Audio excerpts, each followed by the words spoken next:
Who started the American Civil War? Huh? Isn't that nice, dude? I started with some gentle content about how to enjoy time off and how to sleep right. Now we're talking about maybe the most controversial topic in American history. A lot of history is not controversial, right? Like, who started the War of 1812? You ask most Americans about that, and they'll tell you probably the British. The War of 1812 is fascinating because it was really a conflict that we were pulled into because France and England were fighting, right? And then they stopped fighting, and then we declared victory. And I think that's a beautiful thing. Shout out the War of 1812. And yeah, a lot of people don't know this, but the Canadians, then under British rule, actually burned down the White House during the War of 1812. And who knows? They might do it again. Let's see.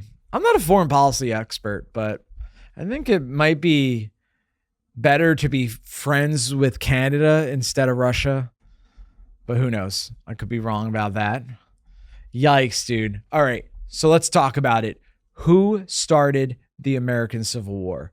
Now, I'm talking about the first American Civil War. If you're watching way in the future, I'm talking about the one that happened between 1861 and 1865. Now, who cares, right? Who cares who started the American Civil War? It happened in the past. Well, I care. And for a couple of reasons. First, it is a question that has an answer, right? And that answer is knowable, right? I always think of that Donald Rumsfeld quote that, he gets made fun of for. I think it was in Fahrenheit 9/11, actually. They quoted him because Donald Rumsfeld, Secretary of Defense during the War on Terror under George W. Bush's administration, he said, there are known knowns, there are known unknowns, there are known unknowns, and there's unknown unknowns, right? Which sounds like a bunch of babble that means nothing. But essentially it means like there's things that we know we don't know, and there's things we don't know, right? Who started the American Civil War is the first category, right? It's a question that has the answer, and the answer is knowable, right? A question that has an answer that isn't knowable is how many jellyfish are in the sea, right? That there is an answer, but we'll never know what it is until, I don't know, AI figures it out. I don't know if that's possible. All right, so we know that there's an answer to this question. The other reason I care about talking about this is that there are lessons to be learned from it. All joking aside, a civil war is something that has happened in this country and could happen again if we're not careful. I don't mean to be alarmist. I don't think it's going to happen anytime soon. But I think there's something to be learned from every civil conflict. And I've looked into a lot of them. I've read about the Troubles. I read about the Rwandan genocide, which was the end of a civil war. So why not learn about conflict, domestic conflict, and see if we could apply any of it today. Apply any of it to today and see if maybe we could avoid American Civil War 2 Electric Boogaloo. Huh? So I'm not an expert. I'm not I'm not a historian. During lockdown, I read The Battle Cry of Freedom by historian James N. McPherson, and it's a textbook-sized book, and it has literally every single thing that you need to know about the American Civil War, right? What led up to it, how it happened, the war itself, its aftermath. It even touches on Reconstruction a little bit. But for the purposes of this video, let's talk about what led to the American Civil War, because that will tell us who started the American Civil War.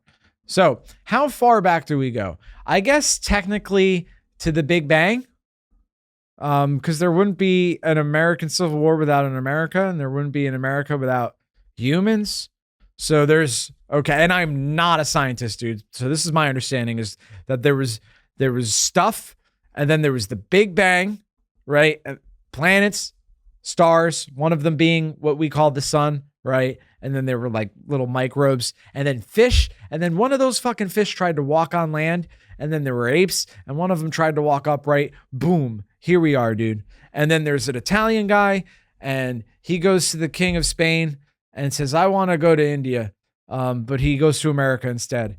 In the year 1492, Columbus sailed the ocean blue, as they taught me in school, right? And then in 1619, some Dutch people brought over some slaves from Africa, and they settled in Virginia.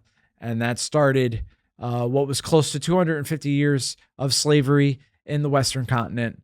And then you had 13 colonies that became 50 states, right? And all 13 colonies had slaves. In fact, New Jersey was the last northern state to abolish slavery in 1804. Now, am I saying that slavery is the cause of the American Civil War? We're getting ahead of ourselves. First, we have to talk about when did the tension between North and South start?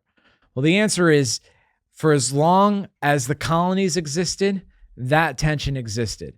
It's always existed. It existed between states.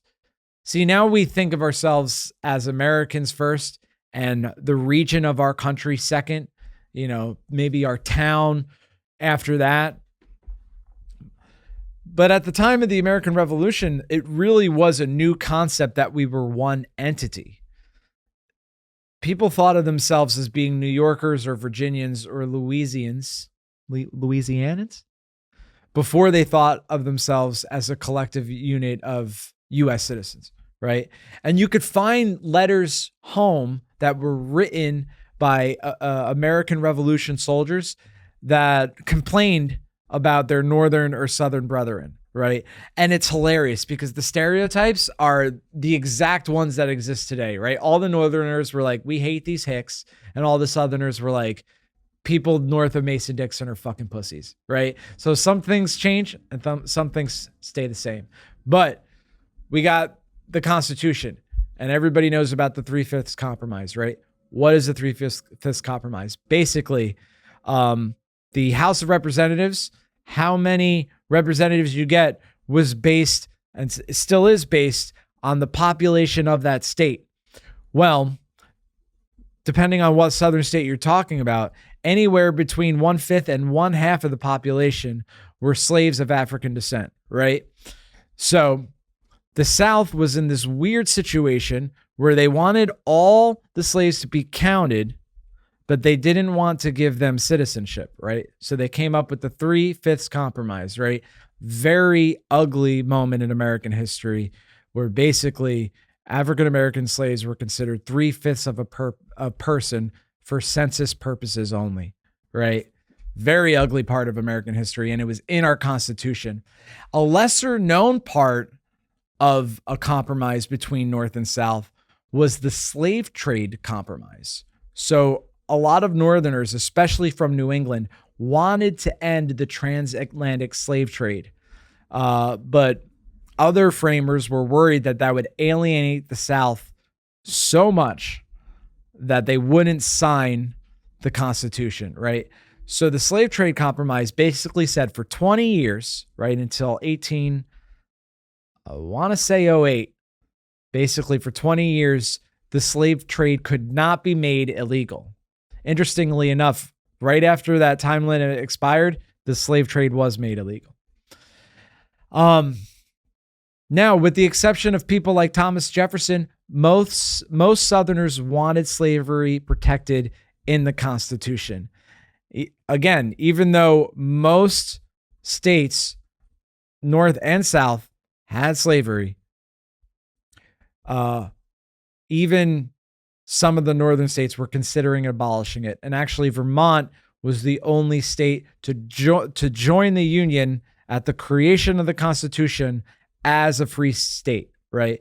But slowly but surely, all the northern states followed until, like I mentioned before, New Jersey being the last one in 1804.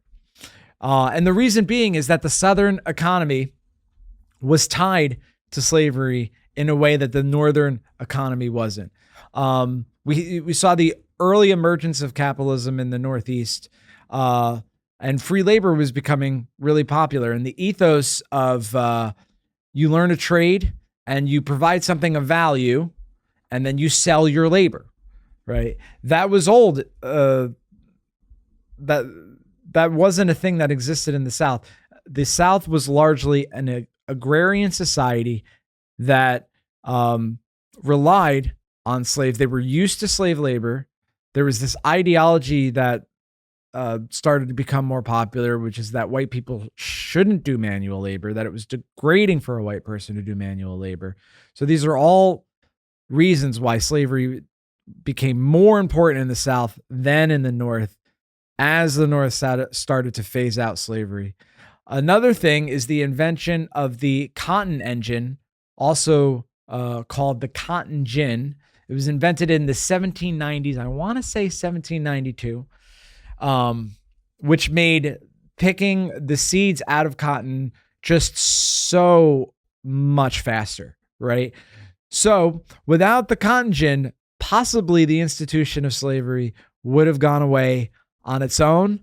But after that was created, slavery became more important in the South, and the way they thought about slavery changed. Before the cotton gin, they thought of it as a necessary evil.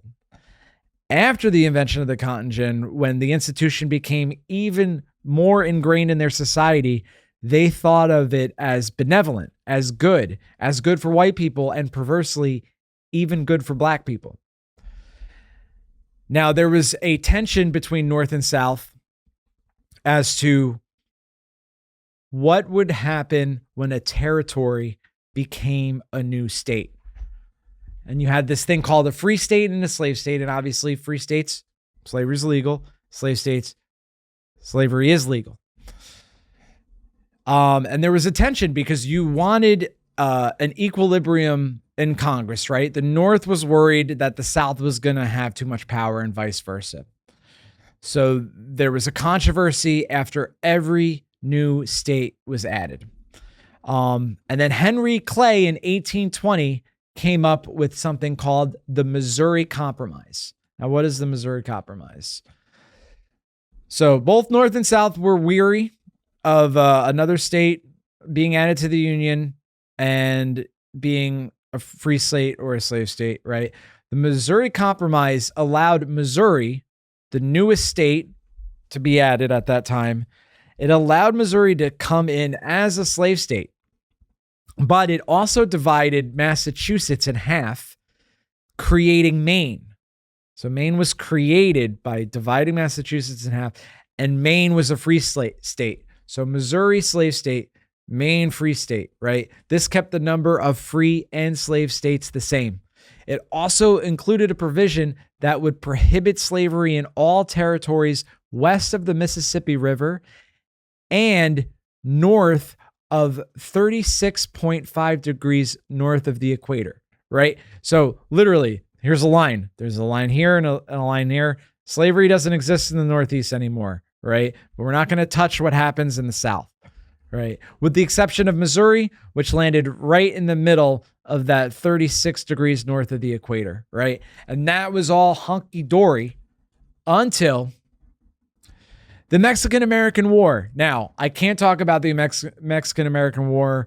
I don't have enough time, but too long didn't read. In 1848, the U.S.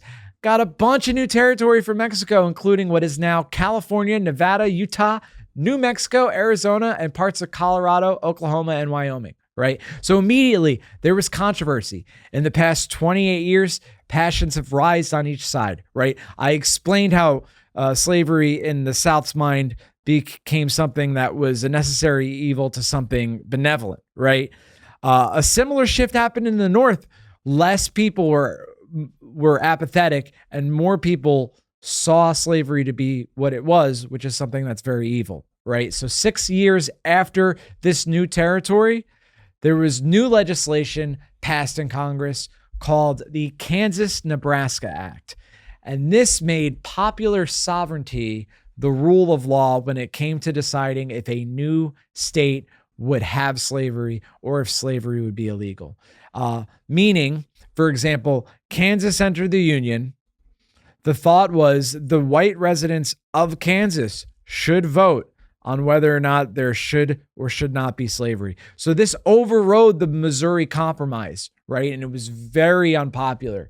Northerners were worried that new territory were going to become slave states, regardless of they were north or south of that parallel we talked about earlier. And Kansas was the battleground. Some say it's the preamble to the American Civil War itself. It was called Bleeding Kansas, and it took place between 1854 and 1859. Right, so basically, anti-slavery activists and slavery activists went to Kansas and fought with each other. And ultimately, the anti-slavery folks were successful. Kansas, through the new popular sovereignty law, came in as a free state, whereas the same thing happened in Nebraska. They entered as a slave state, right? So now tensions are rising. People have died in Kansas fighting over slavery. Also around the same time in 1857 came the Dred Scott decision. Now, just like the Mexican-American War is too complicated for me to talk about now, the Dred Scott decision is immensely complicated. The two main takeaways from that decision are this: that Black Americans were considered not citizens and they never could be citizens. It's one of the ugliest decisions the Supreme Court has ever made. But also they left the possibility of all territories being open to slavery. And this is what the North was worried about, right? That all of the new territory, California, Nevada, they were going to become slave states. They did not want this to happen. The Northerners became nervous. But 2 years later, something would happen that would make the Southerners equally, if not more, nervous, which was the failure of John Brown's raid. Now, I do have to give the too long didn't read of this as well. John Brown was a staunch abolitionist. He wasn't a proponent of the gradual elimination of slavery. He saw slavery to be the evil that it was and thought that it was God's will for him to end it as soon as possible. So what he did basically is got a bunch of men together, white men and black men, some of whom were former slaves. I believe there were 19 in all, and they stormed the armory in Virginia, in what's now West Virginia. And they were unsuccessful, but a few people on each side were killed. And the South had been nervous about slave insurrections. There had been Nat Turner sometime before. And this caused, I think, what amounted to a moral panic in the South, because I think John Brown was a fanatic. And I don't mean that in the sense that he was wrong about slavery, because that's not true. Obviously, he saw slavery to be the evil that it was. But his means of getting rid of it were not within the normal zeitgeist of the North. But the South viewed this as the last straw. They were like, this is what Northerners want. They want to start a slave insurrection. Now, all of this is happening in the middle of what was called the Lincoln and Douglas debates. This happened in 1858, right? So Lincoln is running for Illinois senator against a man named Stephen Douglas, right? And they had debates that lasted for hours.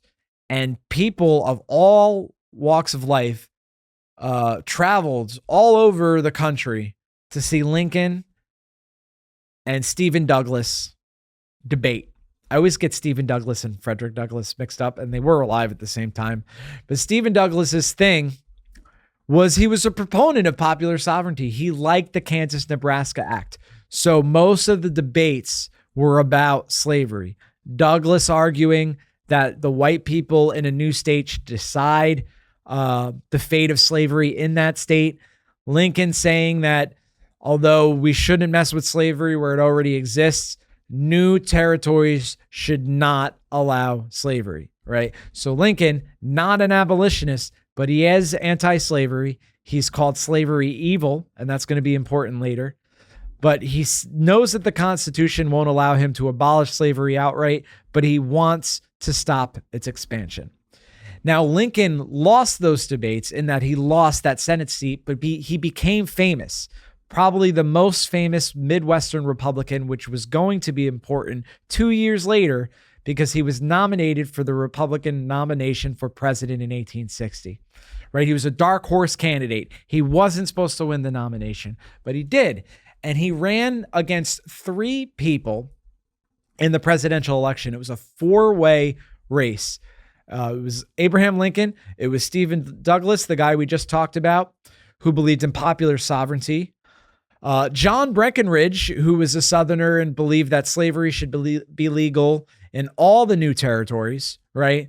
And hilariously, John Bell, whose platform was, I'm not going to talk about slavery. And he was actually the least popular presidential candidate. They were like, bro, that's the only thing we're talking about right now. So, spoiler alert, Abraham Lincoln won that election, right? With only 39% of the popular vote, but it was a 4-way election and he got the most votes, both in terms of electoral votes and the popular vote, right? And that next month, so he won the election in November. That December, South Carolina secedes and 6 more southern states follow.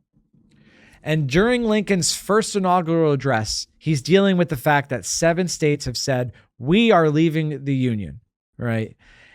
And he gives that famous speech where he says, I will not interfere with the institution of slavery in the states where it already exists, because he, quote, believed he had no right to do so. Or, quote, he believed I have no right to do so. So already we're seeing that the 7 right now seceding states believe that they have a right to secede, and Abraham Lincoln says that they do not, and he will preserve the Union. And it's not a militant speech. He's begging them to stay in the Union. He's saying, we're not going to take your slaves away, right? He says, if you want to compromise, leaving the Union isn't the way to do it. It's better to compromise between friends than adversaries, with people that are in your country than with a foreign nation. And obviously it didn't win any supporters. And you had the next thing in April, which was the Battle of Fort Sumter. So Lincoln decides he doesn't want to be the one that fires the first shot of the American Civil War. And while the states are seceding and he is president-elect, we have the lame duck president, James Buchanan, and James Buchanan decides to do nothing, right? So before Lincoln even enters office, all of these southern forts are taken over by the Confederates, right? But one isn't. Lincoln enters office, and Fort Sumter, which is on an island off the coast of South Carolina, is still occupied by federal troops. And all Lincoln wants to do is send them supplies, not guns, not ammunition, but food. He wants to make sure that the troops can stay there. And this becomes a stalemate for a few months until the South Carolina militia, who by this time is part of the Confederacy, they decide to fire on Fort Sumter that April, right? So Lincoln elected in November, 7 states secede almost immediately. Lincoln becomes president in January. That April, the Confederates fire on Fort Sumter, the first battle of the American Civil War. There are no casualties. But in response, Abraham Lincoln says that he wants to get the fort back and that he needs I believe, I might have the number wrong. I believe it's 75,000 troops, right? He wants 75,000 troops to go down to South Carolina and get Fort Sumter back. And when Virginia, Arkansas, North Carolina, and Tennessee hear about this, they also immediately secede. So, who started the American Civil War? The South believed they had a right to secede. The North believed the South had no such right, and could be kept in the Union by force. Now, why did the majority of the Confederate states secede? 7 of 11 of them? Because of the election of Abraham Lincoln. Now, why was Lincoln's election so intolerable to these states? Because he was anti-slavery. Because even as a young man, he called the institution itself, quote, evil. So the meme is correct. You might have seen the meme, right? A Southerner going, the war was about states' rights. And the response is the states' rights to do what? The South wanted to secede because they would no longer be led by a president that was anti-slavery. They thought they had the right to secede. And some Northerners agree with them. They were like, hey, we don't care. C'est la vie. You guys can leave. Lincoln, though he personally hated the institution of slavery, wasn't arguing that he could end it in the states where it already existed. That would come later with the Emancipation Proclamation, which is the subject of another video. If you guys want me to do a video about the Emancipation Proclamation, let me know in the comments.